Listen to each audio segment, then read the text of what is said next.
ተቋማችን ግምገማ ሁላችንም በመናቀው መሰረት ሰባዊነትን ፊት ለፊት ያስቀደመ ሳይሆን የፖለቲካ ፍላጎቶችን ፊት ለፊት ያስቀደመ ነው። ይሄ በግልጽ የሚታወቅ ነው። በግልጽ የሚታወቅበት ምክንያት ሰው እኔ ለማገለግለው ማህበረሰብ ተጠያቂነት አለብኝ ማገልገል አለብኝ ለሚል ተቋም የመጀመሪያው ስራ ሰው እንዳይጎዳ ማድረግ ነው። የሚጎዳባቸውን አጋጣሚዎች በመፍጠር ወይ ሁኔታዎች በመፍጠር ይህንኑ መልሶ በማስተጋባት ለህዝቡም አለሁልህ ለዓለም አቀፍ ማህበረሰቡም እየተቸገርን ነው የሚለው መልእክት ለማስተላለፍ መሞከር ከመጀመሪያውም ለህዝቡ የሚታሰብ ነገር እንደሌለ ግን ለፖለቲካ ፍላጎቶች የሚሰራ ነገር መኖሩን የሚያሳይ ነው። አንድ ሁለት ሶስት ማሳያዎችን እናነሳለን። በክልሉ በጊዜያዊ አስተዳደሩ ማዕቀፍ ውስጥ የሚታዩ የተለያዩ ስርጭቶች የሰብአዊ ድጋፍ ስርጭቶች ለተባለው ዓላማ ብቻ ነው ወይ የሚውሉት የሚለውን ጥያቄ ማንሳት ተገቢ ነው።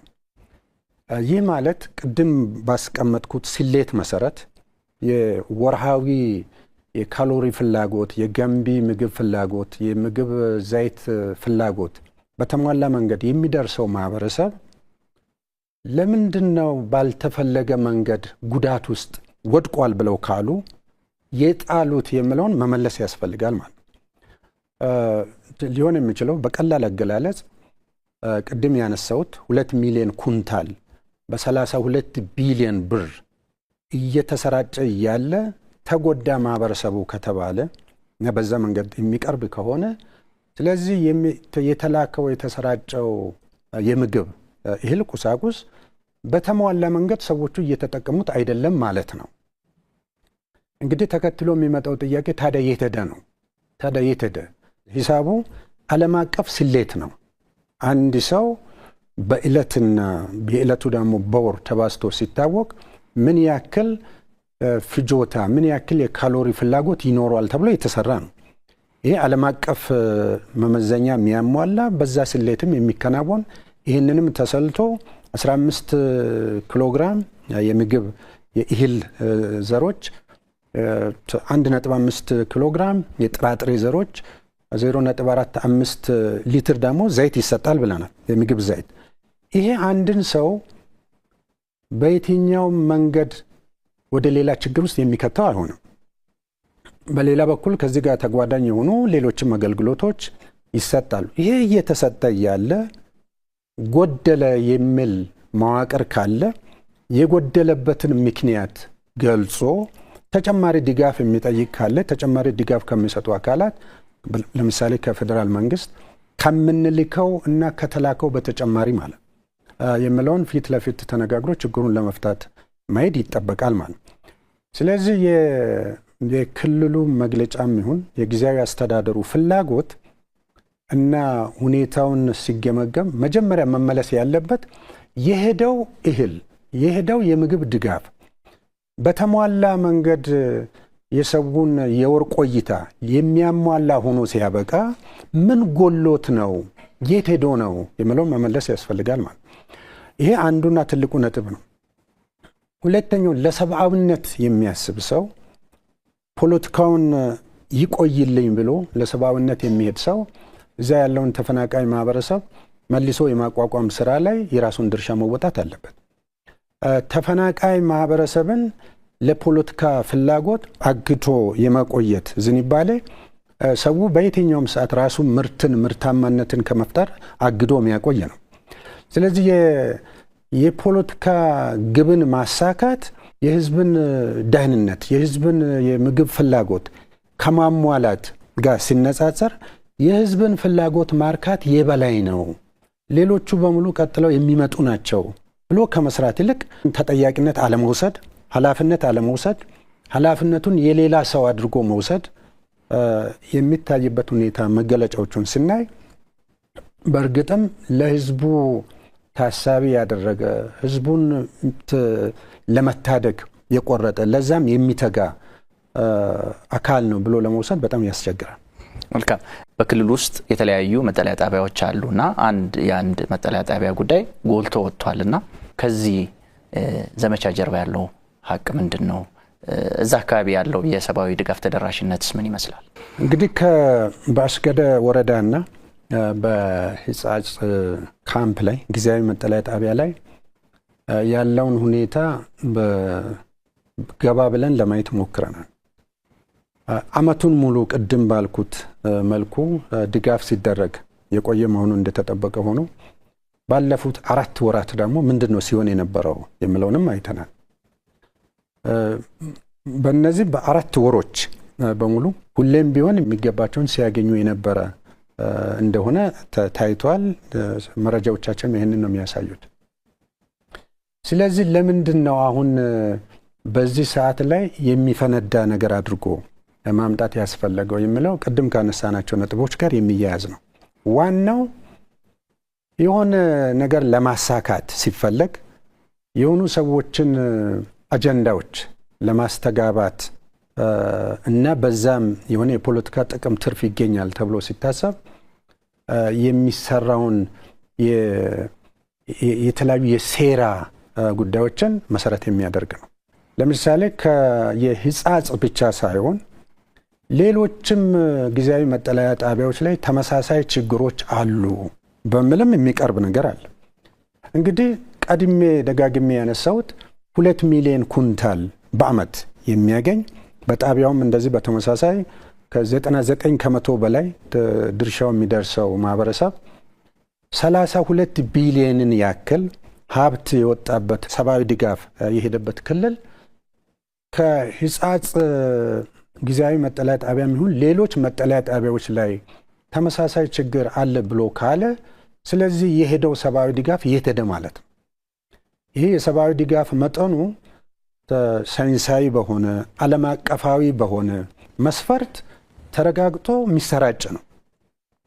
በእያንዳንዱ ቤተሰብም በነፍስ ወከፍ እየተባዛ የሚሰጥ ነው። ለምሳሌ አንድ ቤተሰብ ውስጥ የሆነ 5 ሰው ካለ 6 ሰው ካለ 17 ኪሎግራም ቅድም እናነሳው በዛ እየተባዛ የሚሄድ ከግማሽ ኩንታል በላይ ወደ ኩንታል የሚጠጋ የሰብአዊ ድጋፍ ስርጭት የሚከናወንበት ነው።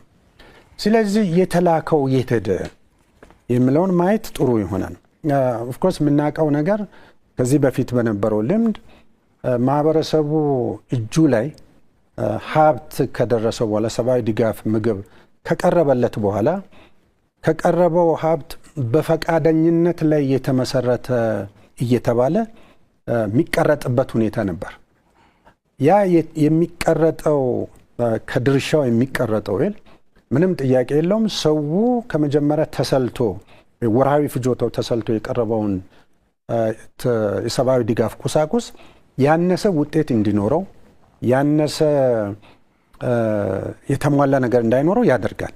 ስለዚህ መመለስ ያለበት በሂጻጽም ይሁን ሌሎች ጣቢያዎች ላይ የሚሰራጨው እህል ለተሰራጨለት ዜጋ ሌላ ነገር ጉድለት እንዳያጋጥመው ሳይደረግ ሙሉ በሙሉ እየተጠቀመ መሆኑን ማረጋገጥ ያስፈልጋል። ያ ካልተረጋገጠ ቀድመን ያነሳ ነው ሰዎች የተጓደለ ሁኔታ ላይ ይኖራሉ። እንግዲህ እዛ አካባቢ ላይ በተለያዩ ምክንያቶች ሰው መልሶ ማቋቋም ሲገባ ስላልተቋቋሙ በየካምፑ እንዲቆዩ ስለተገደዱ መያዣም ስለተደረጉ በዛ ምክንያት የሚፈጠሩ ጫናዎች የምግብ ጉድለት ሲጨመርበት የከፋ ይሆናል ማለት። የምግብ ጉድለቱ የተፈጠረው የፌደራል መንግስት እና ከፌደራል መንግስት ጋር አብረው የሚሰሩ ተቋማት ምግቡን ስላላደረሱ ሳይሆን የደረሰው ምግብ በተሟላ መንገድ ለሰው ፍጆታ አለማዋሉ ነው። ስለዚህ ህጻጽም ላይ ሌሎችም ላይ የምናያቸው ነገሮች ለፖለቲካ ፍላጎት ማዋያ ለማድረግ ወጣቶችን በሚያውቁትም በማያውቁትም መንገድ ላይ በማሰማራት የአካባቢው አስተዳደር ምን የክልሉ ጊዜያዊ አስተዳደር የራሱን የቤት ስራ ሳይሰራ ቀርቶ የቤት ስራውን በሌላ ሰው እና በሌላ ምክንያት በፖለቲካዊ ፍላጎቶች የሚያሰራበት ሁኔታ ላይ መሄዱ ተቀባይነት ያለው አይደለም። ከዚህ ጋር በተያያዘ በተለይ የህወሓት ቡድን ከተፈጥሯዊ ባህሪው አንፃር ሰብአዊ ድጋፍን ለፖለቲካ ዓላማ በመዋል ይነሳልና በተለይ ለተፈናቃዮች የሚደርስ ወይም የሚላክ ሰብአዊ ድጋፍን ወደ ሌላ ቦታ ማዞር ተፈናቃዮች ወይም በችግር ውስጥ ያሉ ዜጎች በቋሚነት እንዳይቋቋሙም እንቅፋት መፍጠር የመሳሰሉ ጉዳዮች ይነሳሉ። ስለዚህ እናንተም የሰብአዊ ድጋፍ በማድረስ ረገድ ቦታው ላይ እንደሚሰራ ተቋም ሪፖርቶቻችሁ ምንድነው የሚያሳዩት? በተለይ ህወሓት ቡድን የሰብአዊ ድጋፍን በማስተጓጎል ረገድ ምን አይነት እንቅፋት ፈጥሮባችኋል? ኮሚሽኑ የሰብአዊ ድጋፍን ተደራሽ እንዳያደርግ እየገጠመው ያለ ተጨባጭ ችግር ምንድን ነው? ይህ በጣም መሰረታዊ ነጥብ ነው። የመጀመሪያው እና ትልቁ ነጥብ በዚህ ላይ ላነሳ የሚፈልገው በተለያዩ ጊዜያት ዓለም አቀፍ ተቋማት የሚባሉም ጭምር በትግራይ ውስጥ ሲካሄድ የነበረውን የሰብአዊ ድጋፍ አጠቃቀም ስርዓት እና ስርጭት ስርዓት በእነሱ አገላለጽ በኦዲተሮቻቸው አማካኝነት ምርመራም ፍተሻም ተደርጎ ነበር።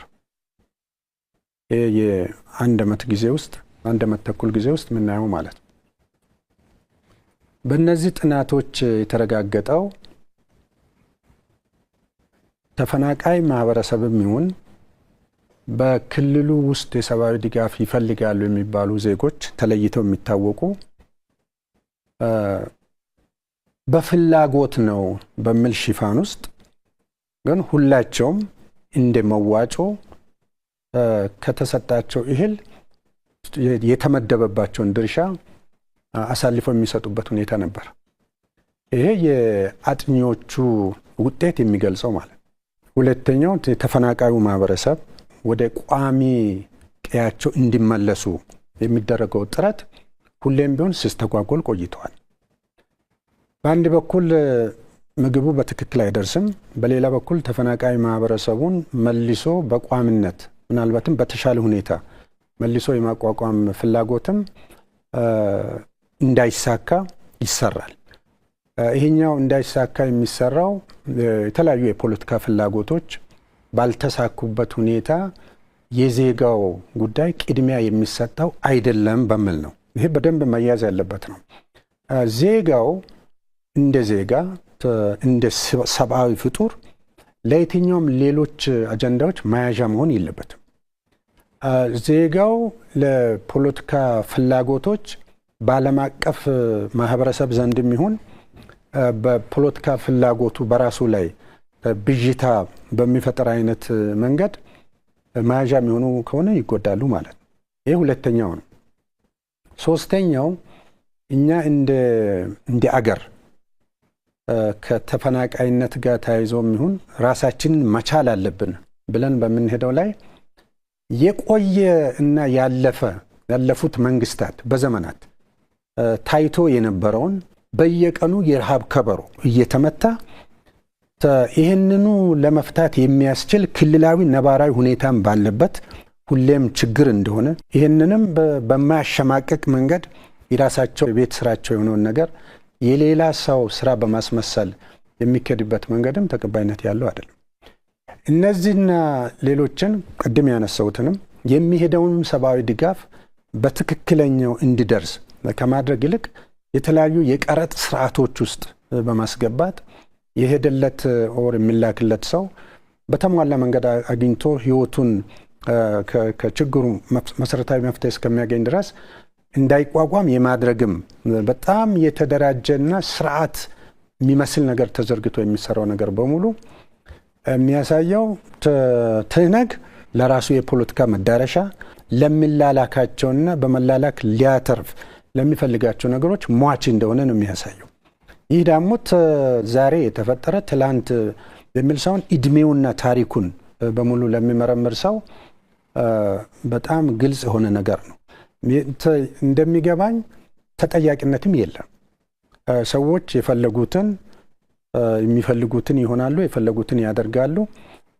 በዚህ አጋጣሚ ህዝቡ መላ የሀገራችንም ትግራይ ላይ ያለው ህዝባችንም ጭምር ይህንን ጉዳይ አንድ ቡድን እየተነሳ ለሚፈልገው ዓላማ ለሚፈልገው ምክንያት ህዝቡን መያዣ በሚያደርግበት ጊዜ ህዝቡን መያዣ ማድረግ ብቻ ሳይሆን ህዝቡ እንዲጎዳ ሰርቶ የተጎዳውን ማህበረሰብ ደግሞ መልሶ ለማጮህ ጥቅም ላይ የሚያውልበትን ሁኔታ በተሟላ ግንዛቤ መልክ ሊያስይዝ በስርዓትም ሊታገለው የሚገባ ነው ብዬ ነው የማስበው።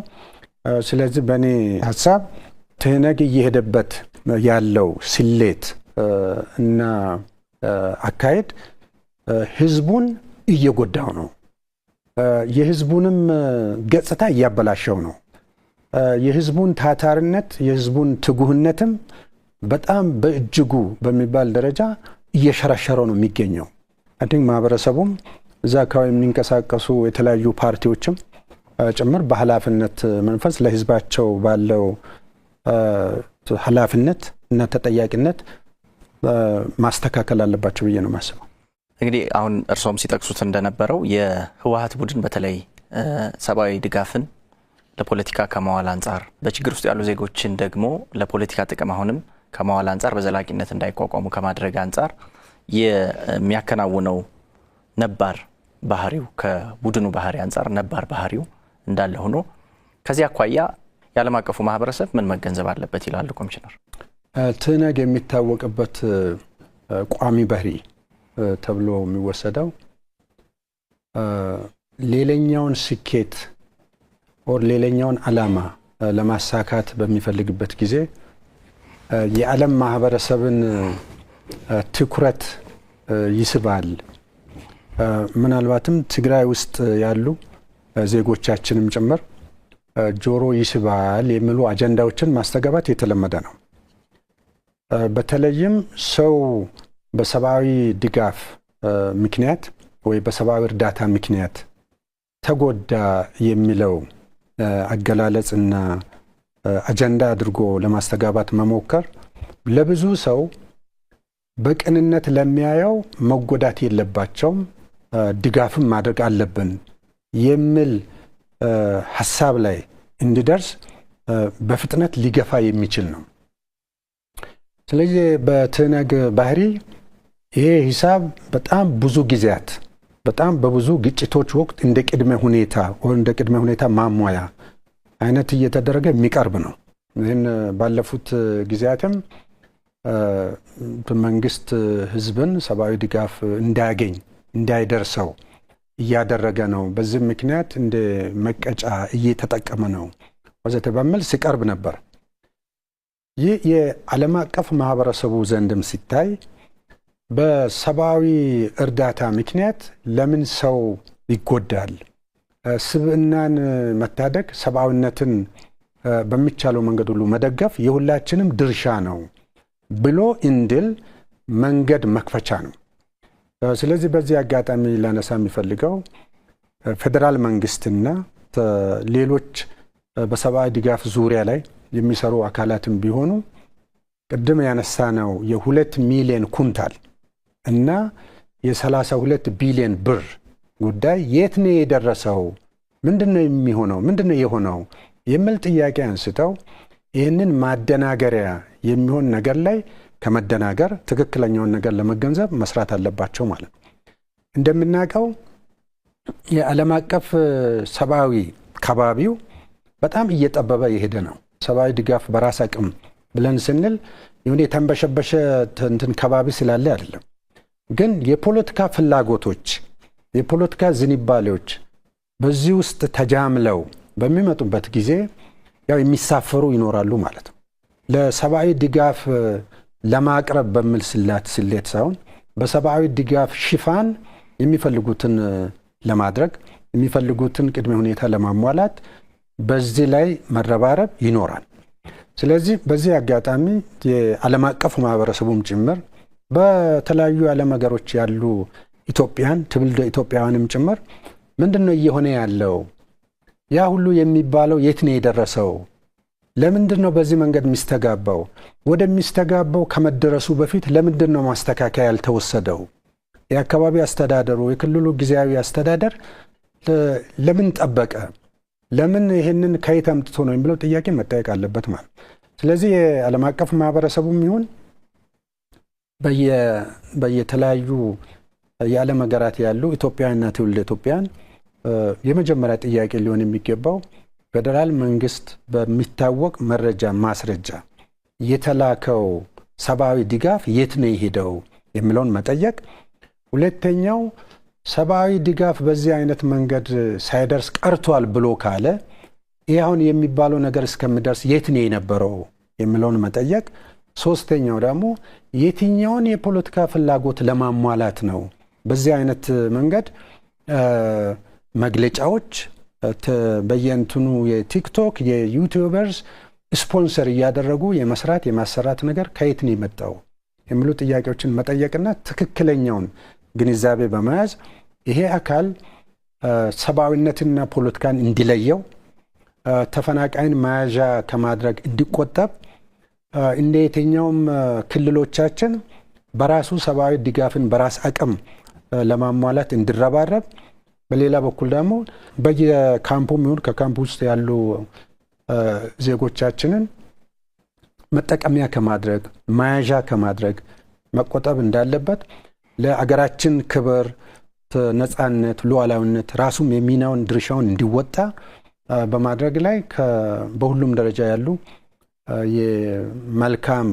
ሀሳቢ ተዋናዮች እንዲረባረቡ ያስፈልጋል እንጂ ይሄ ድብቅ አጀንዳን መልሶ በማስተጋባት ለድብቅ አጀንዳ ሀብት በማሰባሰብ ለድብቅ አጀንዳ ሰዎቹ በዚህ አይነት መንገድ የሚያቀርቡትን መብርግጥም ናቸው ነው ብሎ ማቅረብ ቲነግ ለሚፈልጋቸው ዓላማዎች እንደመተባበር ለፖለቲካ ፍላጎቱ ተጨማሪ ድጋፍ የመፍጠርና ለዛም ሀብት የማሰባሰብ ጉዳይ ስለሚሆን በተሟላ ግንዛቤ ሁሉም ሰው ሁሉም አካል በውስጥም በውጭም ያለ አካል ይህንን ጉዳይ ተገንዝቦ ትነግን እረፍ፣ ከዚህ ውጣ፣ ሰብአዊነትን አስቀድም፣ ፖለቲካውን ቀጥለት ይመጣበታል፣ በሰለጠነ መንገድ ዲሞክራሲያዊ ስርዓቱን ተከትሎ አሰራርን ተከትሎ የምርጫ ህጎችን ተከትሎ የሚሰራቸውን ነገሮች ሊሰራ ሲችል ሂሳቡን በሌላ በኩል ለማስላት እንዳይንቀሳቀስ ሁሉም የድርሻውን ሊወጣ ይገባል ለማንሳት ፈልጌ ነው። ከዚህ ጋር በተያያዘ በተለይ ከሰሞኑን በክልሉ ከሚነሳው የሰብአዊ ድጋፍ ሁኔታ ጋር በተያያዘ በማህበራዊ ሚዲያ በመጠቀም በቡድንም በግለሰብም ደረጃ በዘፈቀደ ሰብአዊ ድጋፍ የማሰባሰብ ስራ ሲከናወን ይታያልና ይሄ ከመንግስት እውቅና ውጭ የሚደረግ ሰብአዊ ድጋፍ የማሰባሰብ ስራ ከህግ አንጻር እንዴት ይታያል? እንዴት ይገልጹታል? በጣም ጥሩ ነጥብ ነው። የሰብአዊ ድጋፍ ፍላጎት ቅድም እንዳየነው በፌደራል መንግስት ደረጃ በተሟላ መንገድ ነው እየቀረበ ያለው። 2 ሚሊዮን ኩንታል አንስተናል። 32 ቢሊዮን እንደሚሰራጭ በዚህ ላይ ብር እንደዋለ አንስተናል። ይህም በእያንዳንዱ በነፍስ ወከፍ ስሌት ተግባራዊ እንደሚሆን አንስተናል። 15 ኪሎ ግራም የምግብ የኃይል ሰጪ ወደ 1.5 ኪሎ ግራም ገንቢ ምግብ ከዛ የ0.45 ሊትር የምግብ ዘይት ይሄ የምንለው በአንድ ላይ የ2100 ኪሎ ካሎሪ ፍላጎት የሚያሟላ እየቀረበ ነው ያለው። ጥያቄው እየቀረበ ያለው በተገቢው ለተጠቃሚው እየደረሰ አይደለም ከተባለ አጀንዳው ሌላ ይሆናል ማለት ነው። እንግዲህ የምናስበውም የምንገምተውም እየሆነ ያለውም ይኸው ነው። ስለዚህ ሌሎች አካላት የሰብአዊ ድጋፍ ፍላጎትን ለማሟላት ሀብት እናሰባስባለን ብለው ካሉ የ2 ሚሊዮን ኩንታሉና 32 ቢሊዮን ብር የሄደበት ቦታ መታወቅ አለበት ማለት ነው። ይህ ባልታወቀበት ሁኔታ የሚሰራ እናሰባስባለን ተብሎ የሚሰራ ነገር ካለ ሌሎች ችግሮችን ይፈጥራል። አንደኛው የሚደራረብ ስለሆነ የሌለን ክፍተት ያለ ክፍተት በማስመሰል የሚሰራ ስራ ስለሆነ ለዘረፋና ለብክነት የተጋለጠ ነው ማለት ነው። ያስፈልገዋል ብለን ላሰብነው ዜጋችን ተፈናቃይ ማህበረሰብም ይሁን በህዝቡ ውስጥ ሰብአዊ ድጋፍ ፈላጊውን ማህበረሰብ የሚደርስ ሳይሆን በየመሃሉ ለሌሎች ፍላጎቶች ሀብትና ገንዘብ ለሚያሰባስቡ ሰዎች መንገድ ይከፍታል ማለት ነው። አንደኛው ነጥብ ይሄ ነው። ሁለተኛው እኛ ጥሪ አላስተላለፍንም። አቅም ጉድለት አለ አላልንም።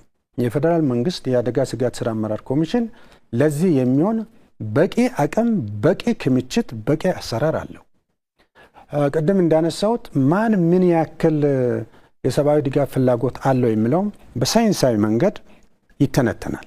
የቤተሰብ ላይ ያለው ተጋላጭነት ምንድነው? ተፈናቃዩ ምን ያክል ነው? ቅጽበታዊ አደጋዎች ምን ፈጠሩ? የሚል ይደመርና ለዛ የሚሆን ደግሞ ምላሽ ተዘጋጅቶ ይሰራል።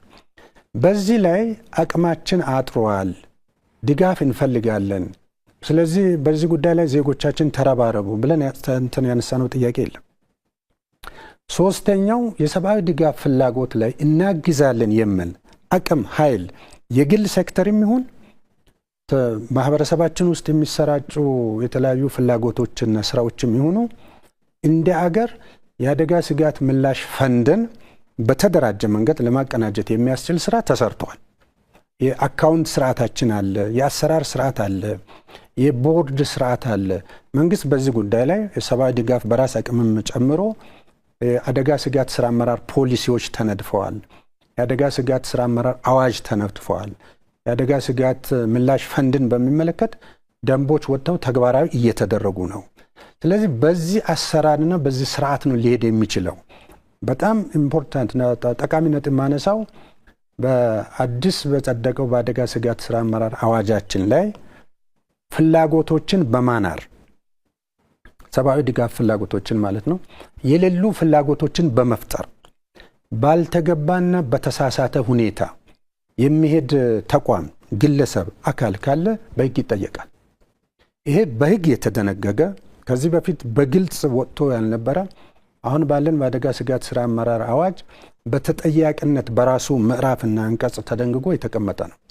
ስለዚህ በእነዚህ ጉዳዮች ላይ የተሳተፉ ወደ የሚሳተፉ አካላት ከሚመለከተው የአደጋ ስጋት ስራ አመራር ኮሚሽን መንግስትን ወክሎ ማለት ነው በሚያደርገው ጥሪ የሚሳተፉ ከሆነ ለዚሁ በተዘረጋው አሰራር መሰረት በአሰራሩ ውስጥ ይሳተፋሉ ማለት ነው።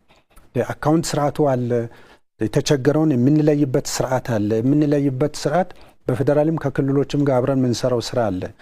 ከዛ በወጣና ባፈነገጠ መንገድ በተለያዩ መንገዶች ቅድም እንዳነሳሁት በግል ሴክተር ሊሆን ይችላል፣ በማህበራት ሊሆን ይችላል፣ በግለሰቦች ሊሆን ይችላል፣ በቲክቶክ፣ በዩቲዩብ በምን የሚሄደው አካሄድ ተቀባይነት የለውም። ተቀባይነት የለውም ብቻ ሳይሆን ተጠያቂነትን የሚያስከትል ነው። ምክንያቱም የህዝብን ሀብት ሲሰበሰብ የፋይናንስ ስርዓታችን የሚደነግገው አለ። አንድ ሰው ብድግ ብሎ ባልተፈቀደበትና በማይታወቅበት ሁኔታ ሀብት እየሰበሰበ ለዛውም ለቢክነት የሚጋለጥ ማለት በግለሰቦችም ይሁኑ በፓርቲዎችም ይሁኑ የት መዳረሻው እንደሆነ በማይታወቅ መንገድ ለመስራት መሞከር፣ ምናልባት አንዳንዶቹ በየዋህነት የሰሩትም ነገር ካለ ከዚህ መቆጠብ አለባቸው። ይሄ በአደጋ ስጋት ስራ አመራር አዋጃችን ይሁን በሀገሪቱ ህጎችና አሰራሮችም ይሁን በፋይናንስ ስርዓታችን የሚያስጠይቅ ነው። እዚህ ውስጥ መገኘት፣ እዚህ ውስጥ መሳተፍ ያልተፈለገውን በሰብአዊነት ላይ የተነጣጠረውን የፖለቲካ ፍላጎት ለማሳካት ካልሆነ በስተቀር የዜጎችን የሆነ ፍላጎት የሚያሳካ ነገር አይደለም። ምክንያቱም የዜጎች የሰብአዊ ድጋፍ ፍላጎት ቅድም እንዳነሳሁት በበቂ ደረጃ በሚታወቅ ትንተና መሰረት ፍላጎታቸውን የሚያሟሉ አቅርቦቶች እየቀረቡ ናቸው ያሉት። ለዚህ ደግሞ በአሁኑ ሰዓት ላይ አሁን ደጋግሜ ላነሳ የሚፈልገው በቂ ክምችትም በቂ አቅምም አለ እንደ ፌደራል መንግስት ማለት ነው። ኮሚሽናችን የሚያስተዳድረው ይሄ ተለይቶ የጋራ ተደርጎ በማይታወቅበት ሁኔታ ላይ በተለያዩ መንገዶች ሀብት ለማሰባሰብ መሞከር የሀብቱ መዳረሻ ለሰብአዊ ድጋፍ ሳይሆን ለሌላ ድጋፍ ይሆናል ማለት ነው። ይህ ደግሞ ተቀባይነት የሌለው የሚያስጠይቅም ጭምር ይሆናል። ኢትዮጵያ አንድ የቅድሚያ ሰጥታ ከምትሰራባቸው ጉዳዮች አንዱ የሰብአዊ ድጋፍን በራስ አቅም መቻል መሆኑ በተደጋጋሚ ይነሳል። ክልሎችም በራሳቸው አቅም የሰብአዊ ድጋፍን ለመቻል እየተንቀሳቀሱ ነውና እንደ አጠቃላይ በኢትዮጵያ የሰብአዊ ቀውስን ሰብአዊ ድጋፍን በራስ አቅም የመቻል ደረጃ እንዴት እየተሄደበት ነው? ምን ሁኔታ ውስጥ ነው ያለ ነው? አሁናዊ ሁኔታውን ብንወስድስ ከኮሚሽኑ አቅም በላይ የሆነ የሰብአዊ ቀውስ አለው ኢትዮጵያ ውስጥ? ቅድም ያነሳሁት የአደጋ ስጋት ስራ አመራር ፖሊሲ፣ የአደጋ ስጋት ስራ አመራር አዋጅ በአንድ ላይ የሚያሳስበው ኦር የሚመራው የሚደነግገው ነገር ቢኖር አገራችን ከምትታወቅበት ከተራዘመ ጊዜ የልመናና የተረጅነት ታሪክ መውጣት አለባት ነው። የልመናና የተረጅነት ታሪክ በክቡር ጠቅላይ ሚኒስትራችን በተለያየ ጊዜ ላይ እንደሚገለጸው ይህ የልመና ልምምድ ይህ የተረጅነት ልምምድ ወደሚቀጥለው ትውልድ መተላለፍ የለበትም ብለን ነው እየሰራን ያለነው።